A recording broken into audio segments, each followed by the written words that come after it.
encuentro final de este noveno foro de espiritualidad, Despertar a la Presencia.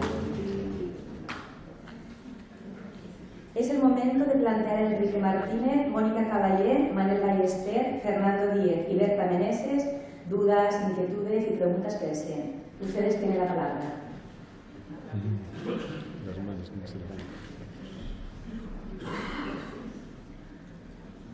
Hola. Fuerte energía. Bueno, bien, podría ser una pregunta para Mónica, pero me inclino por Enrique. Me gustaría que explicaras cómo trabajar la disonancia cognitiva en relación con la gran creencia que heredamos. Tú sabes por qué digo. No. La verdadera creencia, la creencia religiosa que heredamos, que nos han educado y que nos estorba tanto. Bueno, buenos días y felicidades por tu potencia ya de buena mañana, ¿eh? Yo te diría, para empezar, con un poco de humor, ¿no? Un poco de humor. Porque al final una creencia esté más o menos arraigada, incluso aunque en ella hayamos podido poner la seguridad durante muchos años de nuestra vida, esto no se iba a comprender por qué tiene tanta importancia para nosotros, no deja de ser una construcción mental. Entonces, ver una creencia, por importante que sea, como un mapa, ya te permite sonreír un poco, ¿no? Y luego también el ver que si es un mapa, como toda construcción mental, todo lo que sale de la mente es una construcción mental, puede ser siempre retraducido. O sea, es como cuando traduces de un idioma al otro. Y en mi experiencia personal, en esa traducción no tiene por qué perderse nada valioso. Al contrario, todo se enriquece, ¿no? Esto no evita que haya un momento de duelo, quizás, por lo que a la mente le parece que pierde, que haya sentimientos diferentes, no agradables en todo ese proceso, pero a mí, en mi caso personal, he de decir que lo ha acompañado como una certeza de fondo en el que, aunque en la superficie había duelo y en algún momento llanto, había una certeza de fondo que decía, confía, confía. Y desde luego vi una enorme gratitud y la certeza también de que no se pierde para nada, nada que sea valioso en ese proceso de traducción.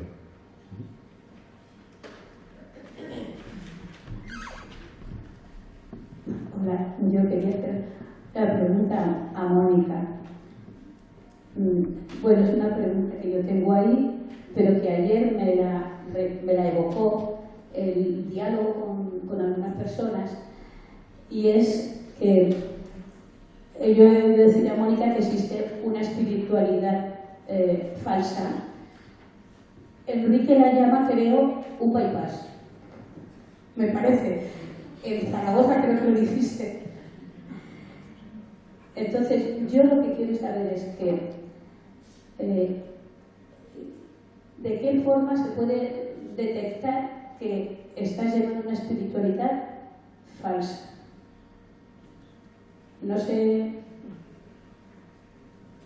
o sea, yo lo que escucho es eso, ¿no? A ver, soy vieja, yo hace mucho que llevo una vida espiritual que intento, pues llega un momento que te planteas, que te preguntas, yo será falsa mi espiritualidad, porque como vengo de antiguo, pues no sé.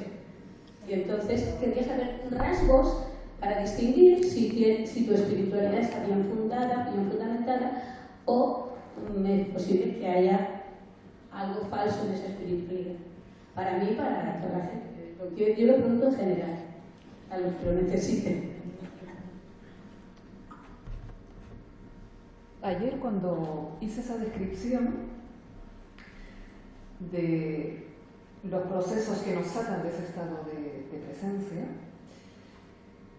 y hablé de esos vacíos y de los mecanismos con los que intentamos eludir esos vacíos por una parte y llenar falsamente esos vacíos, porque lo único que puede llenarlos es retornar a ese estado de presencia, salir de esa hipnosis, ¿no?, que configura el yo superficial. La falsa espiritualidad es una aliada de esa dinámica. Es una espiritualidad que me sirve en primer lugar para no entrar en contacto con mi sombra, para eludir la experiencia del miedo, de la duda, de la confusión, del dolor, porque Hay que atravesar eso precisamente para trascenderlo, hay que mirarlo, hay que confrontarlo. Y entonces es cuando emerge la verdadera espiritualidad. Es una espiritualidad, supongo que a eso se refiere lo del bypass, ¿no? Con la que pretendo eludir mi vulnerabilidad humana y las experiencias de confusión, dolor, etc. Y por otra parte es una falsa espiritualidad porque colabora con esa construcción de lo que hablé, de lo que dije, de esa autoimagen idealizada con la que me revisto, ese yo ideal, con el que pretendo ser algo, precisamente para compensar una sensación básica de limitación, de insuficiencia, de carencia. Y hay una pretensión de ser espiritual, una pretensión de ser bueno, una pretensión de ser amoroso. Donde hay pretensión, eso ya es sospechoso, ¿no? Y digamos que la verdadera espiritualidad comienza precisamente cuando se va más allá de todo este juego del yo superficial. Y uno es capaz de estar en ese estado de vulnerabilidad, de aceptación, en que entro en contacto con mi experiencia tal y como es. No hay miedo a mirar, no hay miedo a confrontar, no hay miedo a atravesar, no hay miedo a concienciar, no hay miedo a sentir. Y eso genera un vacío donde se inicia o se crea el vacío necesario para que ahí empiece a fluir y a emerger esa presencia, ¿no? Ayer me comentaba Fernando, ¿no? Precisamente, bueno, un poco demasiado psicológica de mi intervención, ¿no? Como, y esto lo comparto con lo que dijo Enrique. Yo creo que, aunque tendemos a dividir, todo está unido. En la tarea del autoconocimiento no se pueden disociar dimensiones, ¿no? Hay una dimensión psicológica, esos mecanismos que he descrito, de compensación, de defensa, esos patrones de conducta, de emoción problemáticos. Hay una dimensión filosófica, porque detrás de todo eso lo que hay son creencias, y las creencias más radicales, las más estructurales, básicamente son creencias básicas que dan respuesta a la pregunta ¿quién soy yo? Son creencias básicas sobre nosotros mismos y sobre la realidad. Si no se profundiza en ese nivel, si no llega ahí la luz del discernimiento, no se pone suficiente luz, no se disuelven esos nudos. Y por otra parte, este camino de autoconocimiento, en su dimensión estrictamente filosófica, psicológica, no es un fin en sí mismo. Es un medio precisamente para crear ese vacío de falsedad, esa simplicidad, esa sencillez, esa actitud de apertura, de receptividad a lo superior en que puede manifestarte la presencia. Y por otra parte, es un camino que tiene que estar ya guiado por la luz de la presencia, por una luz que viene de más allá del plano estrictamente psicológico, mental, con lo cual todo está muy imbricado.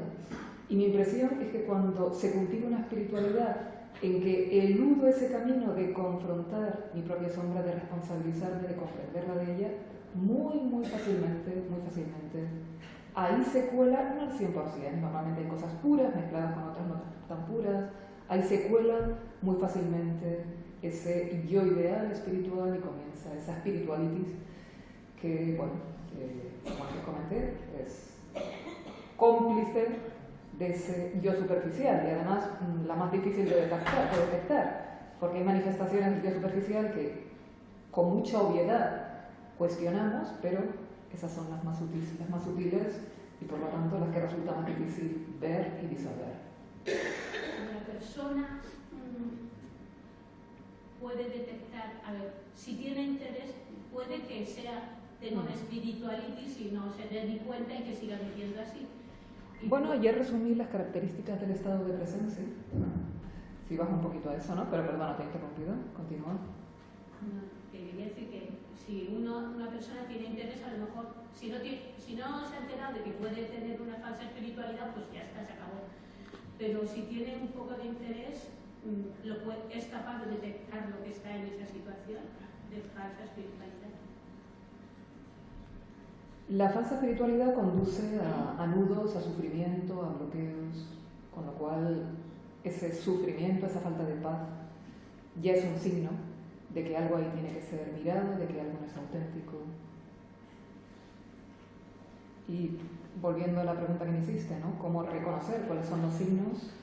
Lo que describí del estado de presencia pueden ser pistas que nos iluminen para reconocer la verdadera espiritualidad. Por ejemplo, la ausencia de pretensión, ¿no?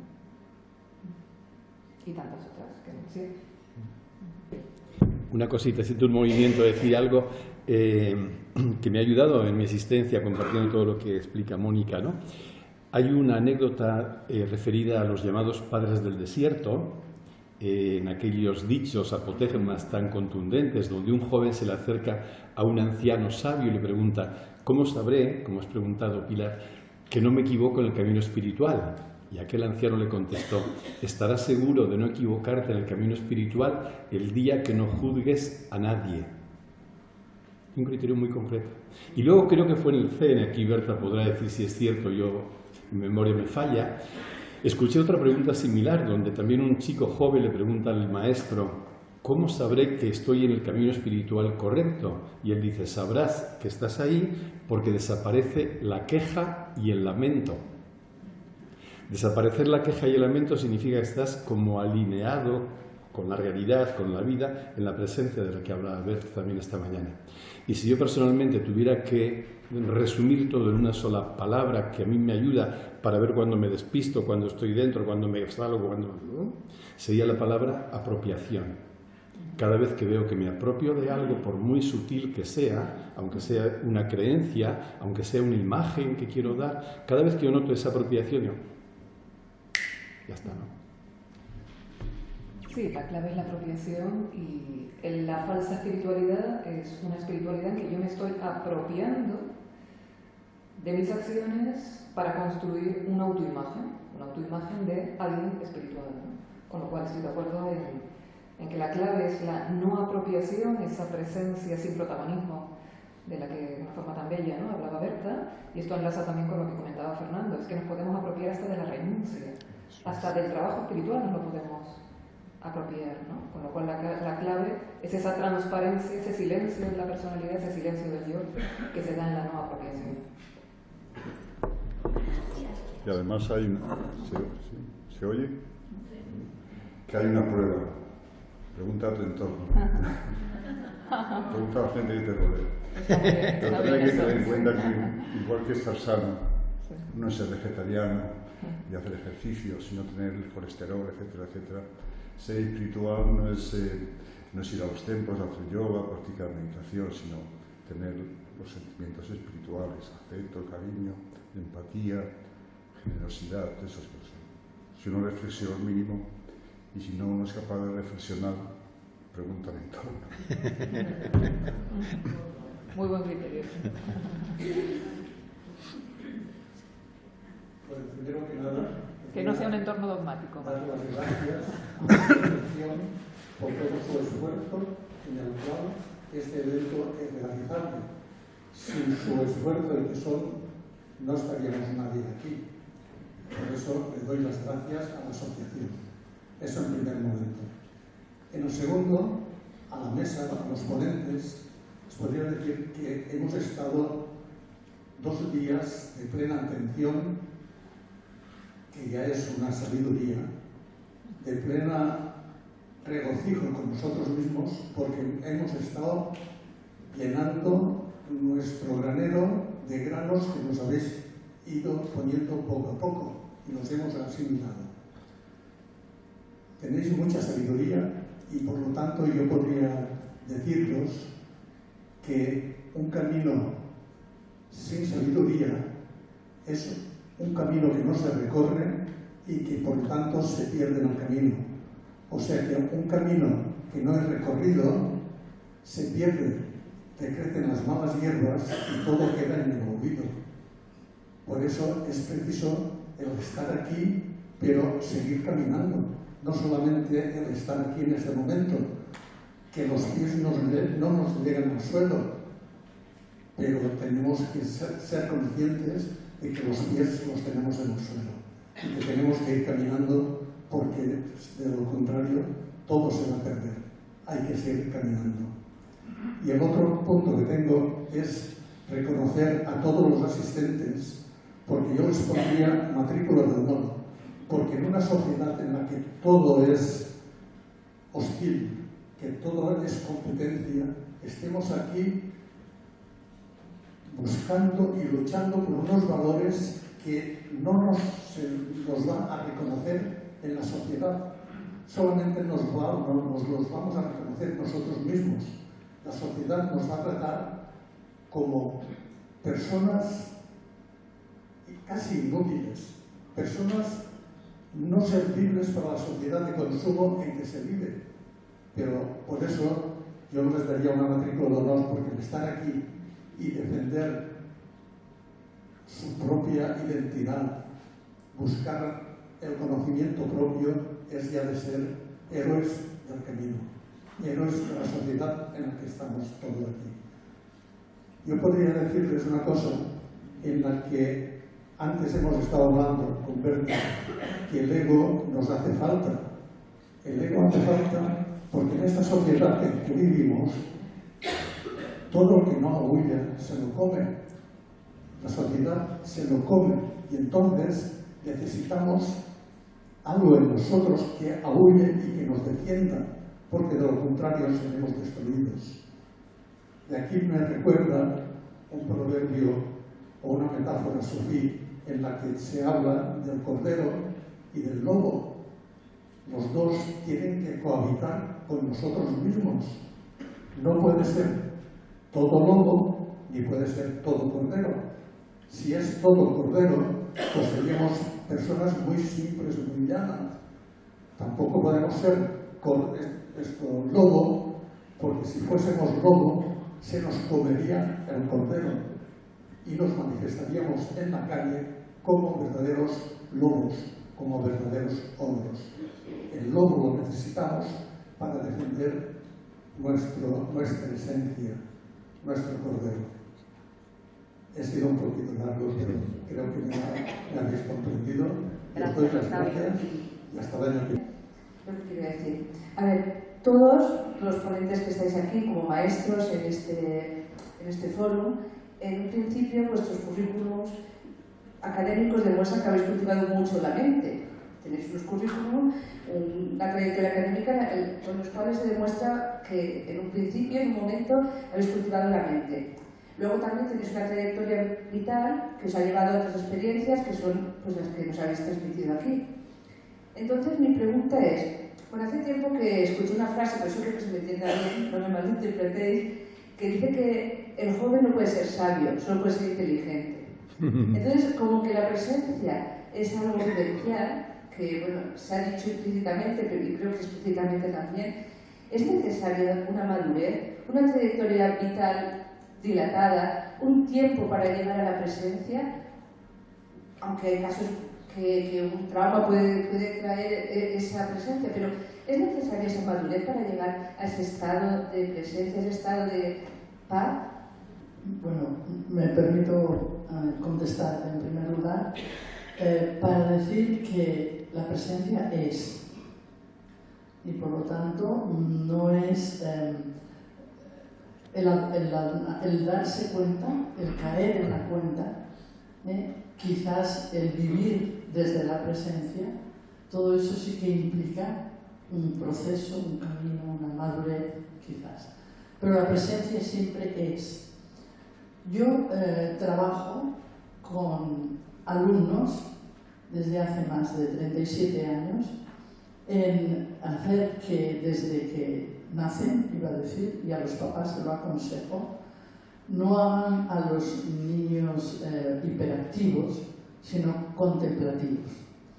Y cuando un niño se pone pesado, un bebé, porque está empezando a caminar y quiere salir a la calle, a la carretera y corre peligro, el papá le vuelve a poner en la pradera y el niño vuelve otra vez a la carretera y otra vez y están en una lucha continuada.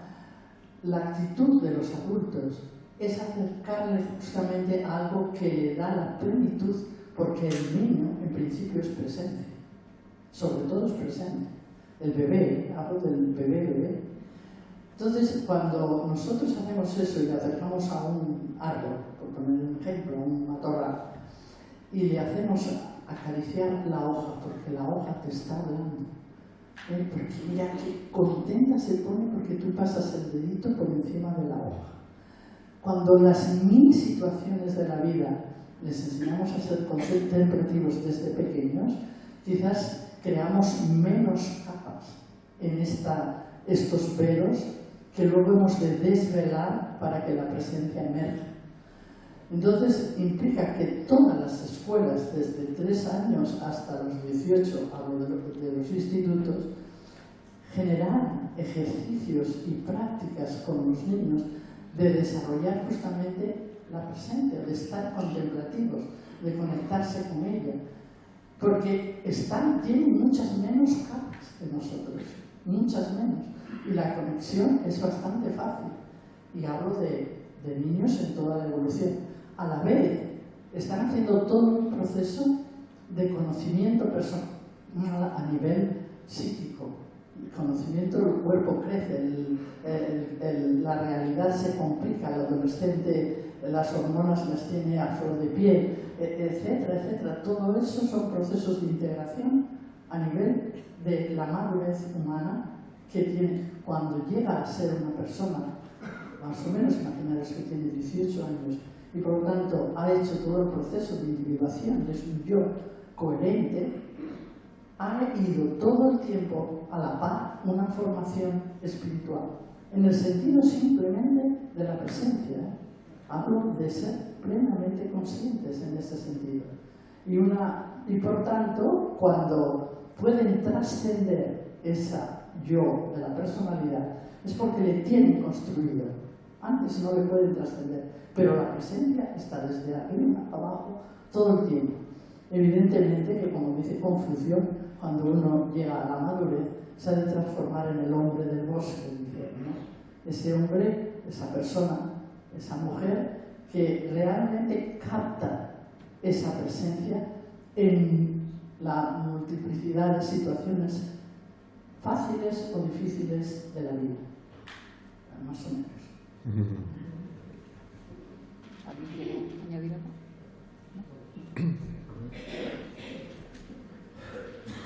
Yo pienso que en el camino espiritual se avanza igual que se avanza la ciencia. Se avanza la ciencia por prueba y error, que en el caso psicológico es experiencia y dolor. Sin dolor nunca vamos a aprender nada.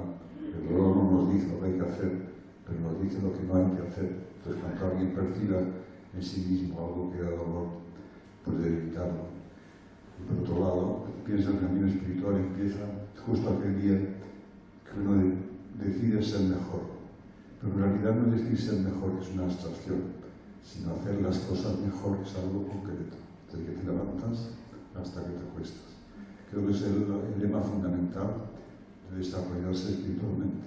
Procurar hacer cada día todo lo que hacemos un poquito mejor.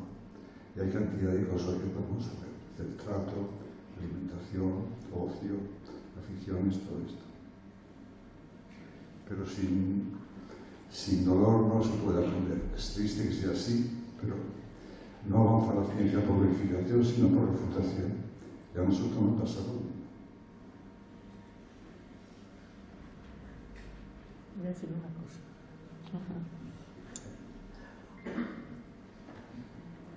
Estoy de acuerdo con Fernando, pero quería hacer una diferenciación por si os sirve. Cuando hablamos de dolor, no es lo mismo que sufrimiento. El dolor es inherente al ser humano, se le puede romper una pierna, le puede salir una enfermedad, tiene una situación de pérdida, de las múltiples pérdidas que van librándonos, ¿no? Y está, o sea, es eso que he dicho del perfecto.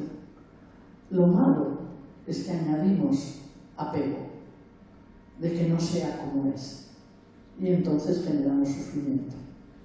Y ahí es donde tenemos que hacer un trabajo de no enganchar nada, déjalo como está, es dolor. Porque si pegamos el apego, el deseo de otro, ese deseo que no es aceptación radical de la realidad tal como es, desde la aceptación se puede hacer la transformación. Si no hay aceptación, hay represión o resignación o todas estas roles. Por lo tanto, liberarse, vivir, crecer, el ser humano, es verdad, crece mucho desde el dolor, también desde la felicidad, pero... No, eso produce gozo, pero no Produce conocimiento. gozo. Produce Bueno, gozo en y sánscrito hay dos conocimiento. palabras muy diferentes en este sentido.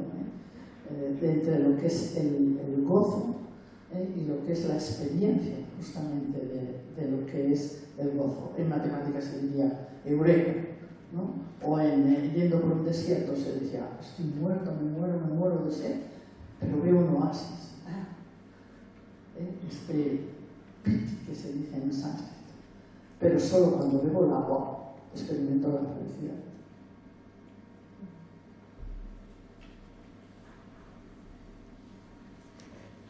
Hola, me llamo Ángeles y más que una pregunta, primero agradeceros como hacemos quizá todos los que estamos aquí, todo lo que hemos recibido y todo lo que podemos trabajar después. Pero yo en este momento lo que quisiera es compartir y explicar mi experiencia previa a venir aquí.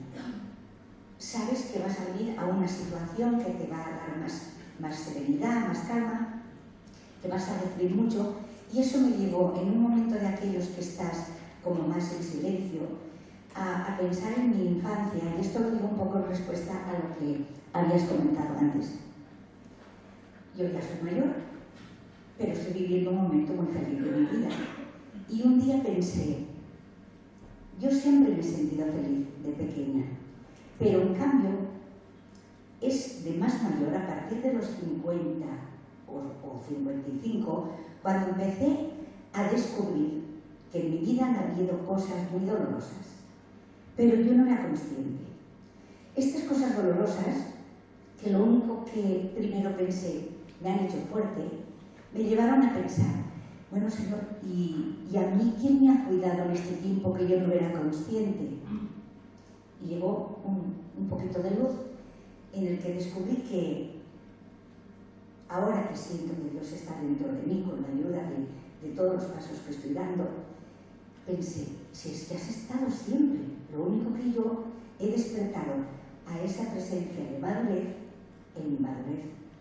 Y entonces para mí es como un paso gigante que he dado de tomar conciencia de que de dar gracias a Dios porque, bueno, estoy en un momento feliz a pesar de, o quizá a consecuencia de las cosas que han pasado. Así que, gracias. Hola, buenos días a todos, muchas gracias. Bueno, la pregunta empezará, tengo dos, una para Enrique, extensible al resto de colegas, y otra para Manel. Las digo las dos y contestaréis como queráis. Ayer hablaba de atención, Enrique, quería a ver si podías explicar un poquillo más hacia dónde dirigir esa atención, ampliar un poco el concepto. Yo siento que a veces la atención no se entiende bien, quizá no se dirige hacia el sentido correcto, a veces veo que genera como mucha tensión en las personas, incluso como yo lo aprendí, me lo contaron, creo que al principio un poco mal, tampoco lo supe entender. Y también creo que a veces no te lleva a un sentido benéfico, por así decirlo, ¿no? A una experiencia de no dualidad, ¿no? Que puede ser benéfica para ti, para el entorno que te rodea, porque puedes ser un francotirador y estar muy atento, o puedes estar pensando en alguna tropelía y estar muy atento para que no te cojan, ¿no? O hacer daño de una forma involuntaria, ¿no? Por ejemplo, ahora que no está de moda esto de la meditación en el trabajo, ¿no? Y al final consigues exceder en exceso en el trabajo, te estás haciendo daño muy atentamente, ¿no? Entonces, bueno, eso, ¿cómo dirigir esa atención para que además vaya en el sentido de la dualidad que hablabas? Y para Manuel también, si en la terapia de la polaridad existe, se puede hacer como autotratamiento. ¿Cómo? Entiendo que todo, se puede hacer autotratamiento, entiendo que todos los protocolos, algunos necesitarán de un terapeuta, un acompañante, pero si hay autotratamiento para poder luego aprender, ¿no? Eso sí. Muchas gracias. Matízame la pregunta. ¿Qué quiere decir otro tratamiento? Autotratamiento. Autotratamiento, sí, claro. Vale, sí, no te había oído. Sí. Hay la autopolaridad.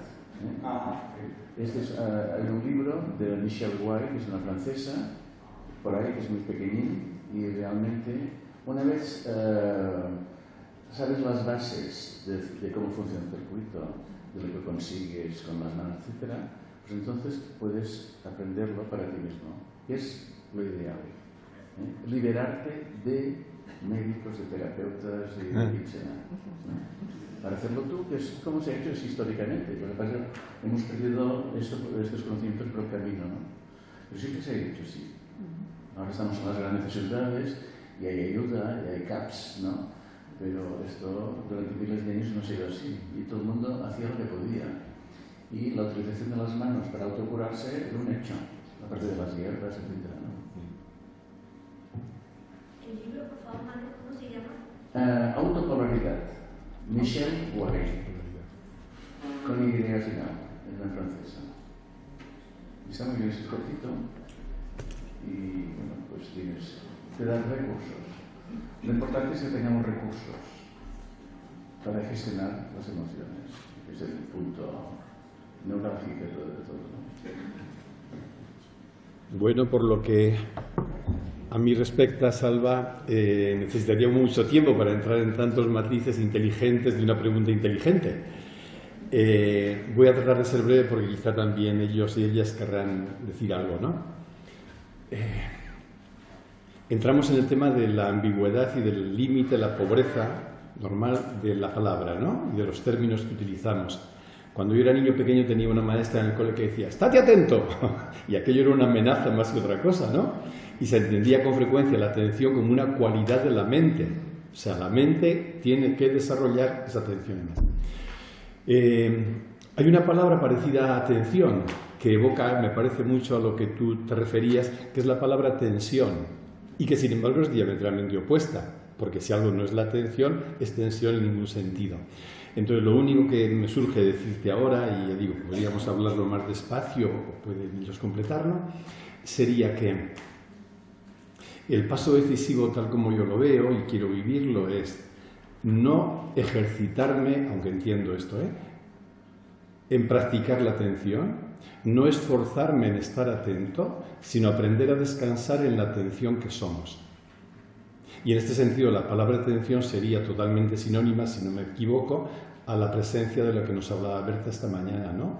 Es como experimentar que esa atención que mi mente ha proyectado como una cualidad que debo perseguir y que, por otro lado, estamos otra vez en la paradoja, ¿no? Necesitaremos ejercitarla o adiestrarla, pero esa atención en realidad es otro nombre de lo que ya somos. Por eso es descansar en la atención que soy. Y todo lo demás, decía el sabio Jesús, se te dará por añadidura.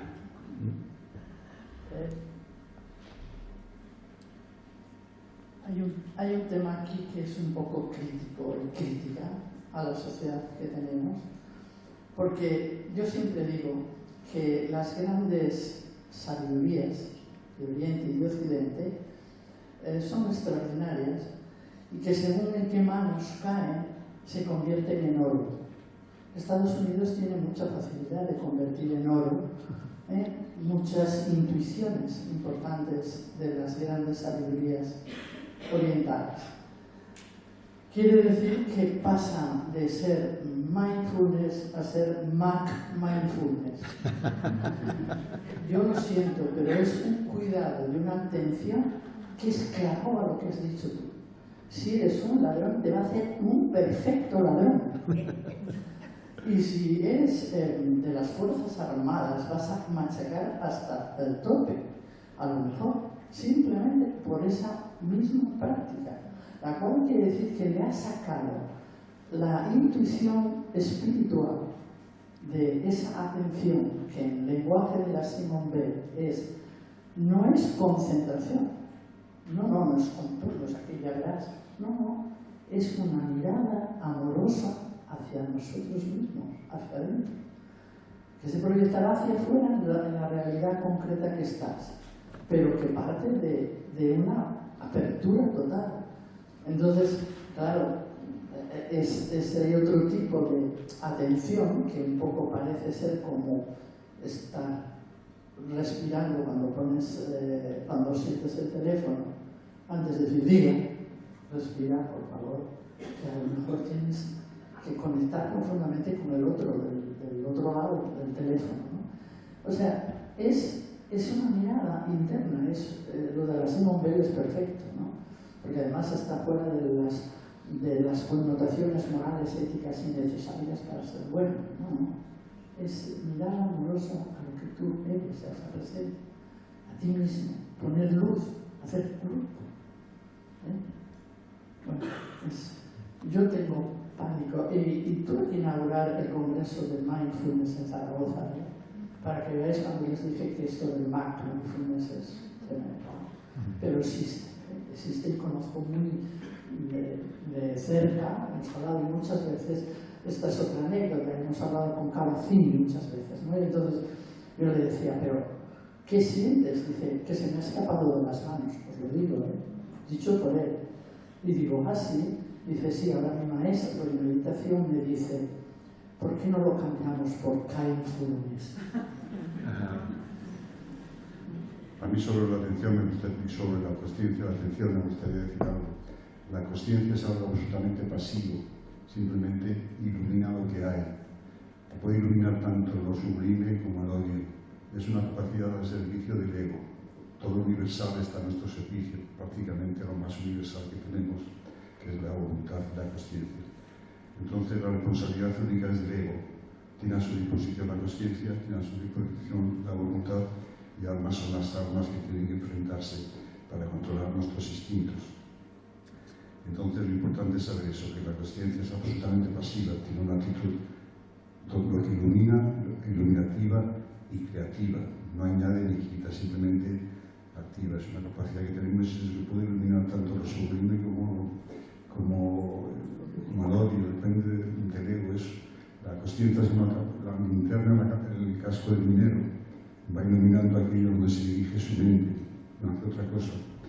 Entonces el movimiento puede ser volitivo y azaroso.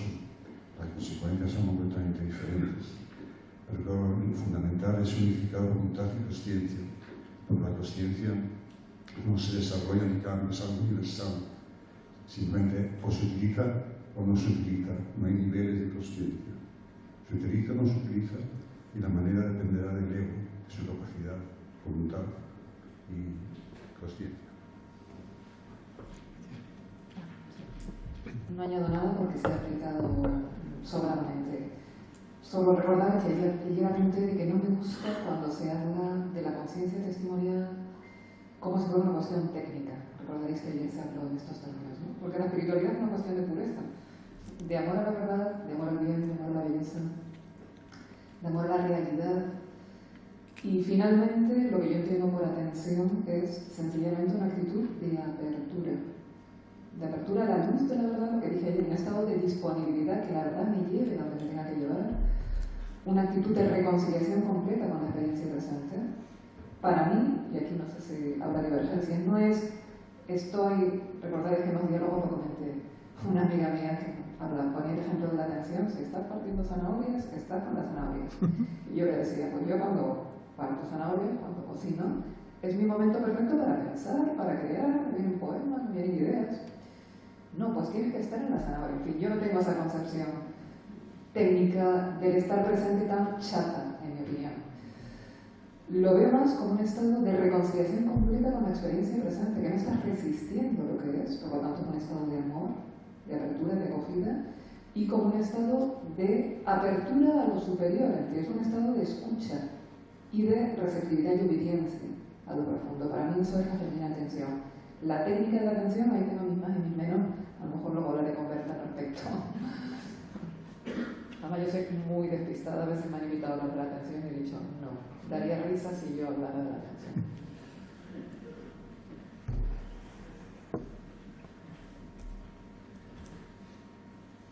Esta pregunta va para el Reiki. Espera un momento que le traigo ahora. Los nervios.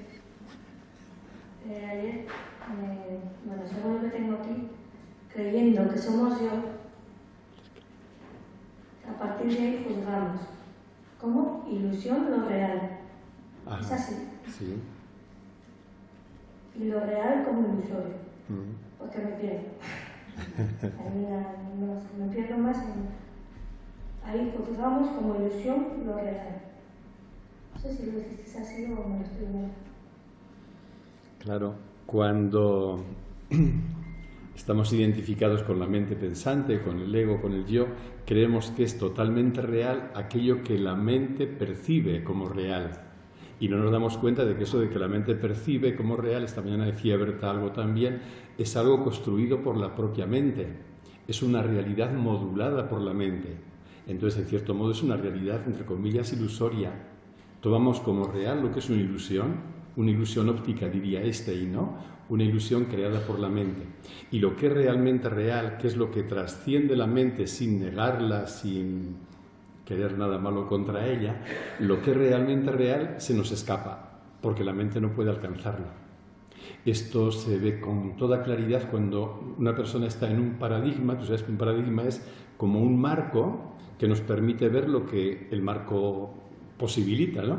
Cuando una persona está reducida, identificada o está dentro de un paradigma marcadamente positivista, no verá absolutamente nada más que aquello que sea medible, pero no porque no exista nada más, sino porque su paradigma no le permite verlo. Entonces, lo real, eso que está más allá de lo que llamamos materia, que al final, como decía también Fernando, incluso Manel, no existe. No solo lo decían ellos, lo decía Max Planck, el padre de la física cuántica.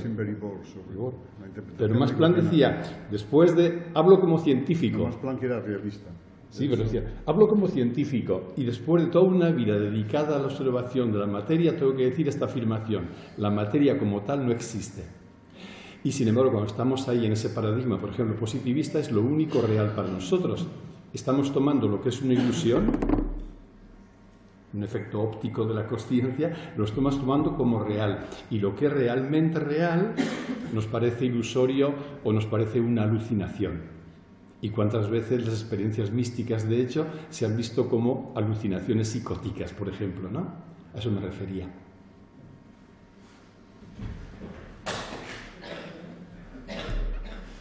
Sí, yo quería preguntaros, cuando utilizáis contemplación y meditación, ¿es lo mismo? A mí me suena que no, porque me parece, bueno, me expliquéis la diferencia. Y luego, cuando dices, Berta, esto a mí me ha fascinado, ¿no? Cuando dices la hoja te habla, o porque me parece que es otro tipo de escucha diferente, como que ya no soy yo solo presencia, sino como escuchar la presencia de lo otro, ¿no?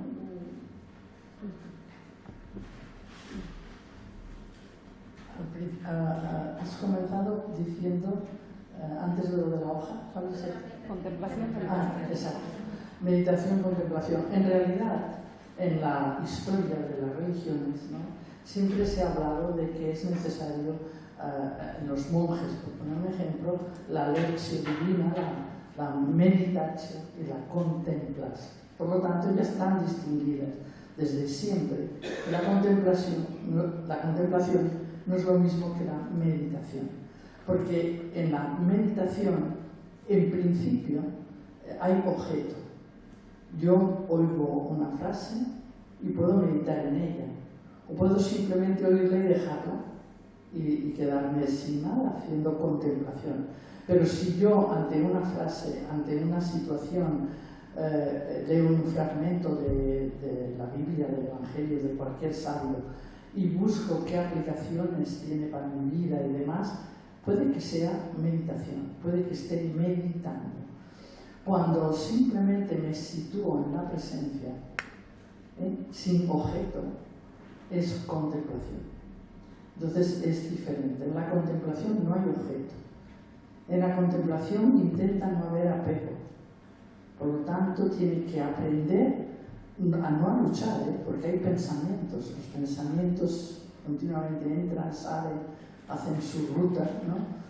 En ese momento, si es contemplación pura, intentas que pasen, simplemente no haces discurso de lo que te llega a la mente, ¿no? Entonces, es como valoras lo absoluto del momento, ¿no? Ahí está esa presencia que es todo.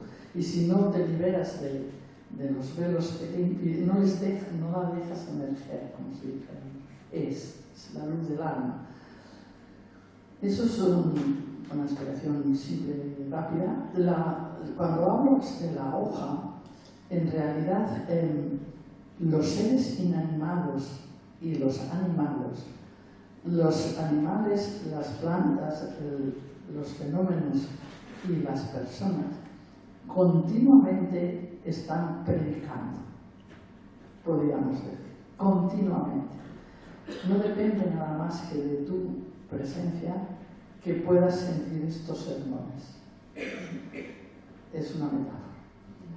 Pero recuerdo uno que no es en absoluto conceptuado como una persona entre que está mezclado con la época del movimiento beat y es hippie,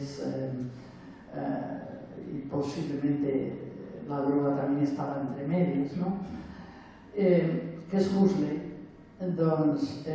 tiene en uno de sus fragmentos que habla de la escuela, de qué manera hay que educar, cuando habla de Mozart, dice: un buen profesor de biología primero enseña la flor, trae una flor de verdad y dice: aquí está el tallo, aquí están los sépalos, los pétalos, los estambres, el pistilo. Si es chicos y chicas grandes, lo vemos en el microscopio, en las lentes, hay parénquima de tal, bueno, etcétera, etcétera. No hay una clase de biología. Científicamente aprende qué es una flor y es súper importante, hasta donde sabe la ciencia. Después es necesario que vuelva a la clase con la flor y que aprenda a mirarla para ver si le sale un poema, o le sale una música, o le sale una pintura referida a esa flor. Porque aquí el hemisferio derecho empieza no solo el izquierdo, a funcionar, pero todavía tiene que traerle otra vez la flor y que esté en silencio frente a la flor hasta que se dé cuenta que él o ella, el niño o la niña, son también flor. Y eso es contemplación. Esto hay, contestando a tu pregunta, en filosofía yoga de Patanjali, hay tres formas de meditación. Estas son concentración, meditación y samadhi. Concentración, el énfasis está puesto en algún objeto externo. Eso es concentración, sea lo que sea. Meditación es meditar en sentirse que yo existo, yo soy. Es decir, el énfasis está en el yo. Y luego está el samadhi, que cuando uno intenta fundir, ser consciente de que estás percibiendo. Pasa que esto ya es un proceso, como la mente solamente cabe un objeto a la vez, esto ya es una experiencia suprasensible, porque en concentración y meditación hay consciencia del sujeto, del objeto, y uno está meditando, pero el samadhi se bloquea la mente y queda un objeto nada más, que es una fusión de sujeto y objeto. El intento de juntar estas dos cosas, que es imposible en un estado normal, porque la mente solo cabe una vez, por el exterior o el interior, pero intentar fundir las dos a la vez, yo creo que es la mejor meditación. A veces por un instante se consigue, no se va en absoluto, porque la mente se bloquea, pero la samadhi es un estado ya suprasensible. Concentración en fuera, meditación en el yo.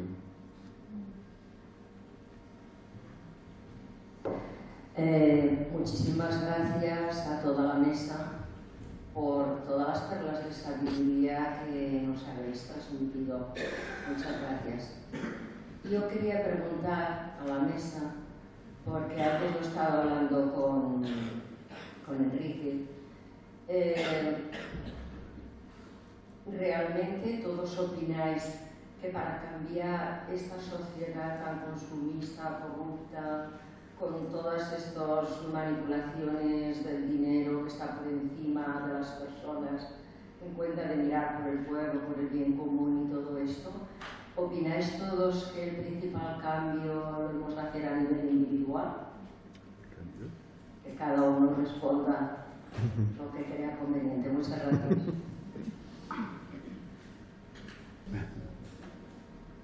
Hacen falta cambios exteriores, cambios estructurales, por supuesto que sí, pero todo cambio es un movimiento interno. Decía Nisargadatta, dirigiéndose a un occidental, ¿no? Decía, usted es muy funcional, si no hay movimiento, usted no lo llama acción, pero un pequeño cambio en el corazón ya es acción. Una pequeña toma de conciencia es el origen de la acción. La acción vendrá sola, y esa acción será una acción que tendrá un efecto en nosotros mismos, pero que con mucha frecuencia nuestro discernimiento, nuestro sentido de la justicia nos impulsará a que eso tenga un efecto fuera y a intentar transformar estructuras exteriores, ¿no? Pero en último término, el origen de cualquier cambio siempre es una toma de conciencia. Con lo cual, eso aparentemente tampoco comprometido a estas personas que, pero bueno, ahí no hay compromiso social, es mero narcisismo, tomar conciencia. La toma de conciencia es poderosísima. Y además, sin esa toma de conciencia existe el peligro de que nuestra acción no esté bien inspirada, no esté surgiendo del lugar adecuado. Con lo cual yo no disocio esa toma de conciencia de la acción exterior, política, social, etc. Sí, al hilo de lo que nos comparte Mónica, un par de cosas me surgen en este momento. La primera es que lo decisivo en la acción y en lo que emprendamos es el desde dónde, ¿no? Desde dónde lo hago, desde dónde me vivo, desde dónde brota. Cuando hacemos algo desde un lugar, entre comillas, equivocado, creo que no conseguimos nada más que aumentar la locura del mundo, o el consumismo, o la corrupción, o todo lo que fueras, lo que nombras. Esto sin olvidar que lo que hay fuera es un reflejo nuestro de lo que hay dentro, ¿no? Y entonces dejamos de ver o de tener esa mirada dicotómica como si la corrupción, el consumismo, los males estuvieran fuera y que estuviera lo sano. Y no, yo creo que no es así. Es todo un espejo de todo, ¿no? Así que la clave estaría el desde dónde. Desde dónde actúo, desde dónde me vivo, desde dónde me comprometo. Yo he vivido durante una época de mi vida un compromiso pues con la mejor voluntad del mundo, pero desde un lugar muy equivocado, ¿no? Entonces sé cómo también el compromiso puede ser alimento potentísimo de un ego narcisista, por ejemplo, ¿no? Etcétera, etcétera. Y la segunda cosa que se me ocurre al hilo de lo que he escuchado esta mañana a Berta, que pertenece a la sabiduría budista y más que budista, ¿no? Lo que permite el crecimiento, el cambio, la transformación eficaz son dos alas que tienen que moverse juntas, la comprensión y la compasión. Y desde ese punto de vista sí que me parece para mí obvio de que no es la única transformación y revolución que tendremos que hacer, seguramente que no, hay muchos niveles en la realidad, pero que la transformación radical, tal como yo lo veo, es la transformación de la consciencia. Porque esa transformación de la consciencia es la que nos va a permitir crecer simultáneamente en comprensión y en compasión. Y solo me parece eso tiene garantías de producir frutos adecuados, ¿no? Cuento una anécdota personal que a lo mejor ya me la he oído. Estaba en El Salvador, es un lugar muy difícil a nivel social, es un lugar, una población muy agresiva, una población que sufre muchísimo y que ha sufrido una guerra de 15 años y unos escuadrones de la muerte manejados desde Estados Unidos en colaboración con la misma estructura de poder del Salvador. Entonces yo salía de una práctica de meditación y me dice un empleado de la casa, ¿sabes? Han volado las Torres Gemelas, los árabes. ¿Cómo? Sí. Bin Laden ha volado las Torres Gemelas. Eso es imposible, digo yo. Sí, ¿qué piensas? ¿Que a los americanos no se les puede tocar la cresta? Dice el empleado. Yo me quedé horrorizado, tremendamente, por la situación y por la vivencia del mismo empleado, ¿no? Entonces tenía que viajar, fui 7 veces auscultada, porque ya es como una auscultación, porque pasas por rayos X, en el aeropuerto de Miami, porque yo era Bin Laden, yo creo, porque vamos, era horrible la cantidad de veces que tuve que pasar el control. Entonces estaba bastante enfadada con los americanos, o sea, estaba triste por una situación tan horrible y enfadada por esa mentalidad. Era mi sentimiento interno. Y en esto me escribe un amigo, compañero, maestro Zen, que se llama David Lloyd, ¿no? Me escribe una carta y en la carta se titula Todos somos Bush, todos somos Bin Laden. Digo, ¿cómo? Me empecé a reír de mí mismo, ¿no? Y dice, mientras no erradiquemos de nosotros cualquier forma de odio, de orgullo o de ignorancia, que es lo más perverso que hay, no podemos decir que no estamos colaborando en lo que dice Bin Laden y Bush. Esto me hace pensar, estoy totalmente de acuerdo con lo que has dicho, la importancia de la transformación personal, la importancia de que hemos de erradicar, déjate de enfadarte de esa manera tan exagerada con tu hijo adolescente, a ver cómo logras otra cosa, no eso, no le odias, claro que no, le amas, pero ¿hasta dónde esa compasión tiene en cuenta una serie de situaciones? ¿O es una reacción pura y dura, visceral? ¿No? O sea, mucho trabajo personal tenemos que hacer en ese sentido, ¿no? Para que las estructuras, porque están en este momento, están marcadas por lo que somos. Y si antiguamente no es que estuviera mejor, pero ahora estructuralmente está estructurado la ambición, es la economía mundial, está estructurado el odio, es cómo se multiplican las guerras, hay que usar el armamento, está estructurada la ignorancia, cómo funcionan los medios de comunicación. Hemos de liberarnos personalmente.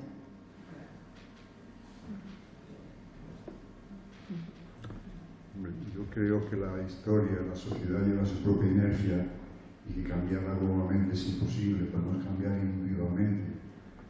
El yo soy meditación es un refugio donde no penetra nada que tú no quieras. Eso no quiere decir que cuando salga de ese estado las cosas van a haber cambiado. Lo que ha cambiado es tu actitud hacia el exterior. En este caso lo mismo. El mundo no lo vamos a cambiar porque lleva su propia energía y yo creo que siempre para bien. Si ahora hay mal, antes haya mal, si hay corrupción, antes haya mal, y creo que vamos hacia el bien, pero si uno puede cambiar individualmente, lo que tiene que cambiar es cambiar su perspectiva, como decir que Dios no nos puede resolver las cosas, que nos puede ayudar a comprenderlas y aceptarlas, pero la actitud personal, al fin y al cabo. Hola, mi duda nace ayer de la exposición de Mónica, pensando en que muchas tradiciones filosóficas hablan de la imagen del recién nacido, del niño como imagen del ideal del sabio, y tú ayer hablabas de que el niño vive en un estado de carencia, que necesita reconocimiento exterior, emocional, del alimento y tal. Entonces esta imagen habría que tomarla como una imagen idealizada o un recurso, digamos, metafórico, poético, o verdaderamente en concordancia con su situación vital, el niño podríamos decir que está en Satchitananda. Esa es mi pregunta. Y además la vía extensible también a Manel, supongo que los niños pequeños, sobre todo recién nacidos, el campo electromagnético estará aniquilado, ¿no? Gracias. Esa presencia es el trasfondo de absolutamente todo, ¿no? Y hay expresiones en que esa presencia se manifiesta de forma muy pura. La naturaleza, los animales, las personas que amamos los animales, nos enamora esa pureza, ¿no? Ahí hay un ser que no está pretendiendo nada, que es lo que es en cada momento, ¿no? Y esa transparencia nos resuena porque nosotros también hay un anhelo de esa pureza, ¿no? Y en el niño muy pequeñito, porque los niños en poco tiempo las cosas cambian mucho, ¿no? En un niño muy pequeñito percibimos esa pureza increíble, ¿no? La de algo que en cada momento es lo que es y que es una pura expresión de vida, de energía, de creatividad, de impulso, de afecto, el afecto propio del nivel de conciencia del niño. El niño pequeñito no tiene la capacidad de autotrascenderse completamente, pero en su nivel de conciencia es una expresión pura de afectividad, ese afán de conocer, de mirar, esa curiosidad, es una maravilla, ¿no? Ese ser, esa presencia en expresión, ¿no? Todo es una manifestación de esa presencia. Y en el niño, por una parte, percibimos esa pureza porque todavía no se ha construido esa autoimagen con la que el niño se ha identificado y que es una interferencia que estorba ese estado de autenticidad, de sinceridad. Pero, como antes comentó Berta, para trascender el ego hace falta un desarrollo de nuestras capacidades cognitivas, ¿no? Digamos que la expresión propia de la presencia en un adulto es diferente a la del niño, en que todavía esas capacidades cognitivas no se han desarrollado, en que no existe la capacidad de autotrascenderse, de salir de sí mismo. Y ayer enfatizaba el aspecto de dependencia del exterior del niño. El niño es dependiente del exterior, depende de la mirada ajena, depende de la vinculación. Y por eso un niño, si tiene que sacrificar su sinceridad para obtener vinculación, empieza inconscientemente a sacrificarla y empieza a ver esa pérdida de autenticidad, de pureza, ¿no? Pero a la vez también es verdad que un niño pequeño, y por eso no se enamora por tantos motivos, es una expresión purísima de la vida, en que reconocemos en nosotros una llamada a la pureza, pero que como adultos tiene que hacerse desde otro lugar, evidentemente.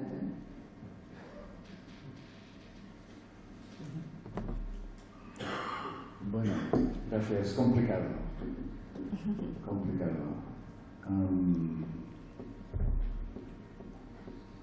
Antes de que aparezca un bebé, ¿no? Y que se vaya desarrollando su cuerpo en el vientre de la madre, ya hay un campo magnético circulando completo. ¿De acuerdo? Esto es importante. No hay aún cuerpo, ¿no? Los chakras aún no se han abierto. El cuarto chakra se abre a los 16 años o así. Los primero, segundo, tercero se van evolutivamente desplegando, que son los chakras, están asociados a estados de conciencia. Yo estoy enraizado y me puedo relacionar con el niño a los 2 o 3 años, ¿no? Con otro niño, y él no se pasa conmigo. El tercero, yo puedo con todo. Y el cuarto ya es el del amor. Ya es importante porque hay un salto cognitivo importante, etc., ¿no? O sea, la evolución de los chakras, la evolución de las personas, es un fractal también de la evolución del cosmos, de los grupos de personas y de la globalidad. Porque el mundo es holográfico, es fractal. Por tanto, antes de la concepción ya hay, del nacimiento ya hay un alma completa, ¿no? Entonces, bueno, no nos extendríamos aquí, pero hay muchas terapias que te permiten ver con claridad esto. Yo tengo muchas anécdotas de mis pacientes que solo te explican cuando están en la consulta, y es la primera vez que lo explico, dicen ellas, ¿no? Bueno, total que se entera de todo, creo. Se entera de todo. Y el biocampo del recién nacido, pues, bueno,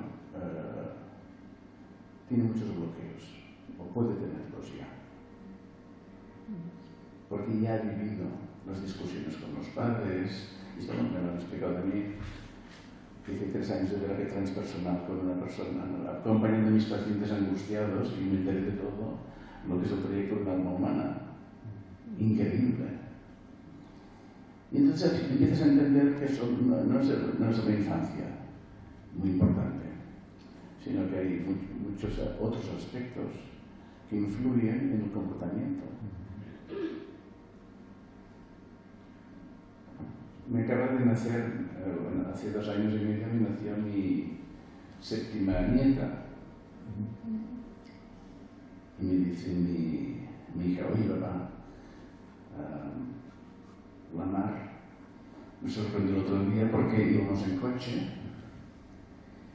y mi hija le dijo, pues vamos a la montaña. Dice, ¿a la montaña? Vamos. Sí, vamos a la montaña. Dice, ¿y hay nieve en la montaña? Dice, sí, hay nieve, vamos a esquiar. Ah, a la montaña. Entonces veré a mis papás. Claro. Mi hija y su marido se quedaron de piedra. ¿A tus papás? Y sí, son 5, somos 5. Sí, en catalán son 5. Ah. Y mi mamá se llama Singh, y mi papá se llama Singh, tengo una hermanita que se llama Singh, y están en la nieve. Y mi hija me dice, oye, ¿y nosotros quién somos? Una buena pregunta. No, tú eres el Marta y el Fran. Si mis papás. Nosotros son de la nieve. Entonces en unos cursos que hago hace unas semanas justo 3 días antes de esa anécdota, estaba preparando la evidencia científica de la reencarnación.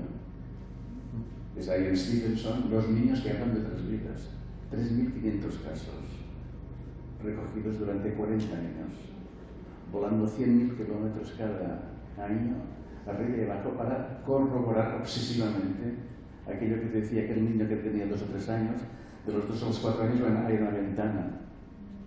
Y entonces, cuando empiezan a hablar, expresan esto. Pero esto es que hombre ha publicado en Lancet, ha publicado muchas cosas ahí en Stevenson, ¿no? Está ahí el archivo suyo enorme, ¿no? Claro, aquí tenía mi nieta, le dije tengo un amigo Sikh del Punjab, dice, esto es Singh, no Singh en catalán, Singh, es S-I-N-G-H, el Singh. Es un apellido muy habitual, ¿no?, en el Punjab. Y este linaje viene de las nieves. Claro, ahora lo entiendo. Odia el ruido. Y se ha negado de pequeñita, desde los meses, a tomar cosas dulces. Y comían nosotros lo picante, hasta el punto que le estaba dando picante. Y el otro día se descolgó con un vídeo que lo llevo pues haciendo meditación. Por tanto, el biocampo de mi nieta, ¿qué es? ¿Qué es? ¿Y cómo se desplegará?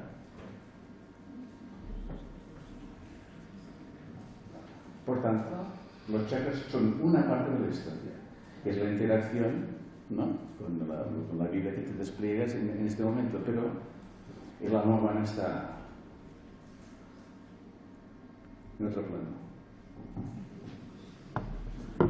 No sé si decir algo después de escuchar a Manel.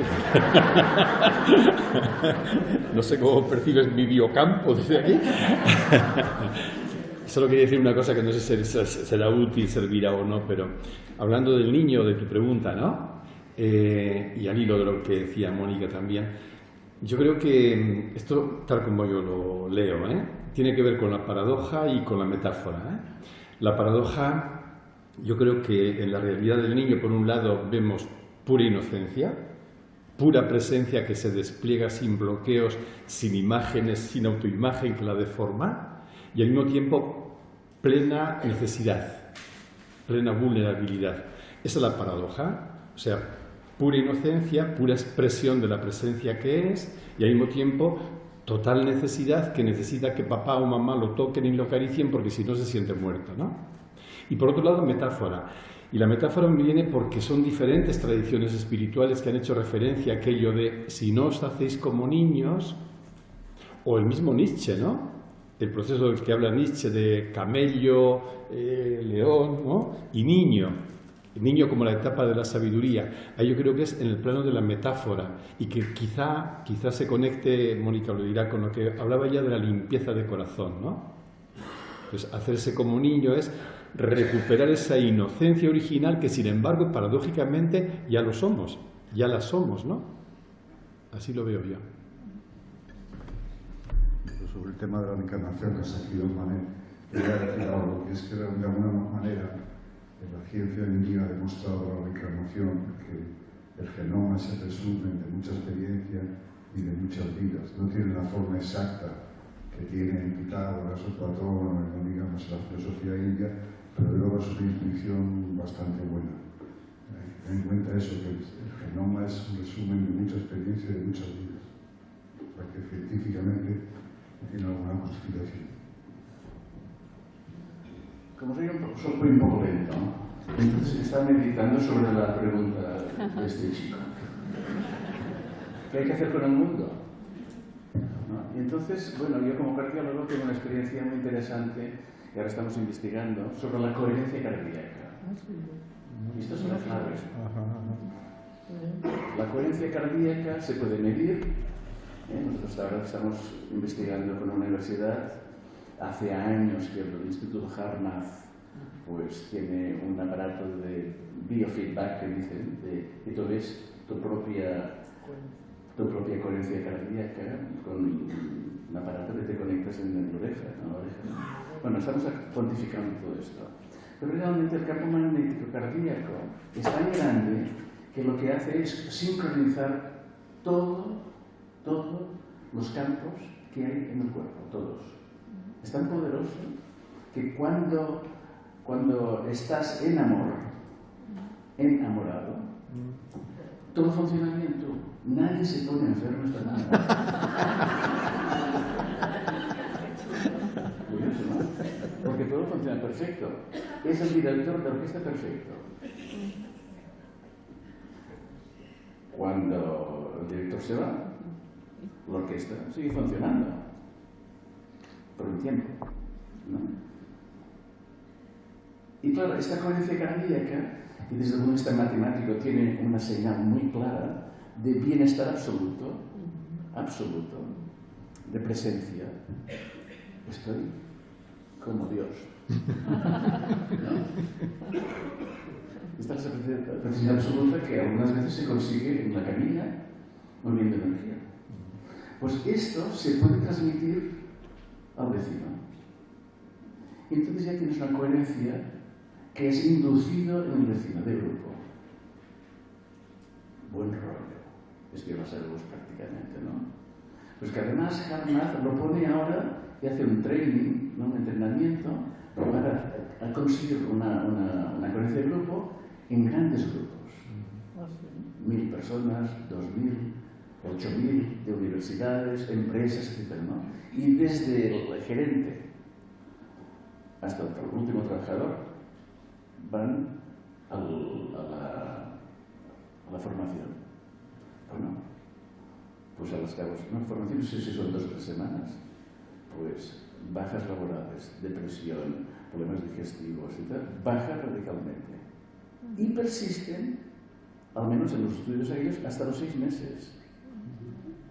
Y entonces, claro, ellos tienen un concepto de coherencia de grupo, coherencia de sociedades.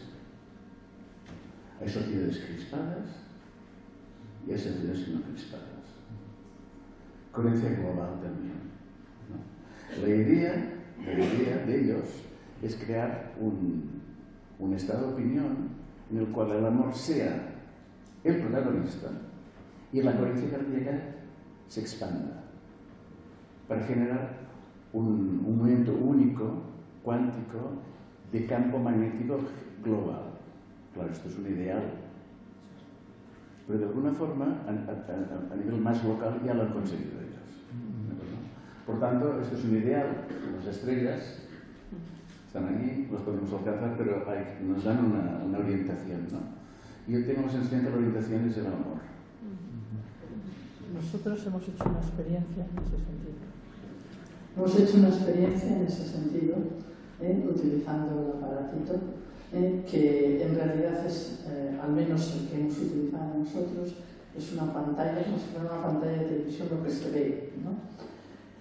En el cual en un lateral hay una pequeña pelota, parecida a una pelota de ping-pong, que sube y baja, y que en la pantalla está dividida por el medio, y en la parte de arriba aparece la gráfica de la coherencia cardíaca, y en la de abajo la emoción concreta, esto del amor, ¿no? Y es muy curioso, increíble, o sea, nos pone el electrodo, nos lo pone en el dedo, ¿no? Y la gráfica era un desorden increíble, bueno, un desorden, una gráfica que oscilaba rarísimo, y abajo, en la gráfica de la parte de abajo, no despegaba del suelo, de la parte baja, ¿no? En cuanto con plena conciencia y con una actitud abierta, respiraba siguiendo el ritmo de la pelotita, como una inspiración y una expiración que acababa en pausa chiquita, en una pequeña apnea, y sus días, empezaba la gráfica a describir una coherencia total entre unos márgenes como de pulsación, unos márgenes, una sinusoide perfecta, y despegaba la gráfica de arriba al estado de equilibrio, el amor, ¿no? Era curioso porque lo estabas viendo. Cuando alguien se desconectaba de estar ahí respirando, digamos, oscilaba todo, ¿no? Lo cual fue muy interesante hacer esto en grupo, porque no sabía esto que acaba de decir él, ¿no? Pero me parece extraordinaria esta investigación de que se pueda conseguir esta coherencia grupal, ¿no? Porque yo le pregunté al doctor, ¿qué pasa? Y dice, es que esta señora está muy mal. Había una señora pobre que se ve que nos desconchurraba el asunto, ¿no?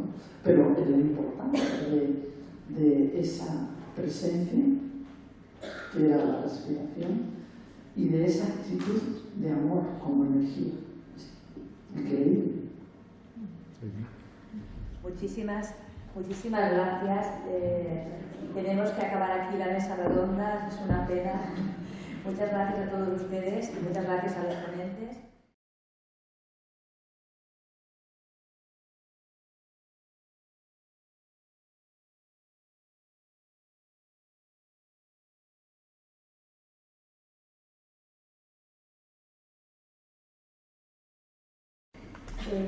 Es el momento de la despedida y en la que Fina Ibáñez, miembro de la asociación DAC, va a proceder a la clausura del foro. Antes, les queremos anunciar con profunda ilusión el foro 2020. Como celebramos el 10º aniversario del foro, hemos pensado en conmemorar el mismo. Y les vamos a dar 3 pistas. La primera, el tema del foro. Hemos elegido la vida que nos vive, todo es gracia. Esa vida que cuando le permitimos vivir aflora y fluye desde nuestro ser, experimentando una inmensa plenitud. Una vida fuera del tiempo y del espacio, pero vivida en la cotidianidad, en el día a día, aquí y ahora, pero paradójicamente una vida sin fin. La segunda pista, los ponentes. Junto a los ponentes que siempre nos acompañan y nos apoyan, contaremos con la presencia del profesor Konstantin Korotkov. Konstantin Korotkov, es profesor de física en la Universidad Bioestatal de San Petersburgo. La ciencia de la consciencia es su objetivo como científico. Su cámara bioelectrográfica funciona a nivel cuántico y en un plano muy sutil en lo físico, mental, emocional y espiritual. Cree que la consciencia no se halla cerrada solo en nuestro cerebro, sino que es una experiencia abierta y en conexión con el universo. Afirma, con nuestra emoción cambiamos la estructura del espacio. La tercera pista, el formato. Aprovechando la presencia en el foro del profesor Korotkov, hemos diseñado un espacio para establecer un diálogo entre espiritualidad y ciencia. Un diálogo que difícilmente será la actualidad, pero que siempre hemos intuido muy necesario con la ciencia. Ya no más pistas. Promete ser apasionante. Y les esperamos pues en el 10º aniversario del foro. Muchísimas gracias.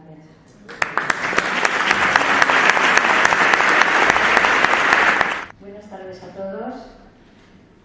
Decía Buda en uno de sus discursos que todo lo que está sujeto al surgir está sujeto al cesar. Dicho de otra manera, todo lo que empieza, acaba. Y este foro no iba a ser diferente al discurrir de la vida, que aunque sea el mayor regalo que se nos ha dado, también tiene un principio y un fin. Pero no podemos ni debemos decir adiós a este foro sin antes agradecer profundamente la presencia, pero presencia con mayúscula, a estos maravillosos ponentes que nos han acompañado.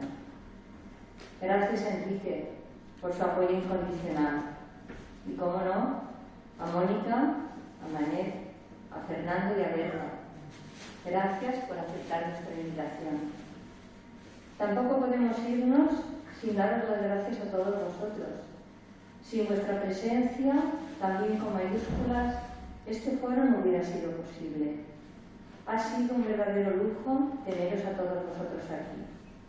Os esperamos con los brazos abiertos a todos los que queráis venir el próximo año, que como ya os ha adelantado Julia, promete ser muy interesante. Queda clausurado el 9º Foro de Espiritualidad del Alcohol. Muchas gracias.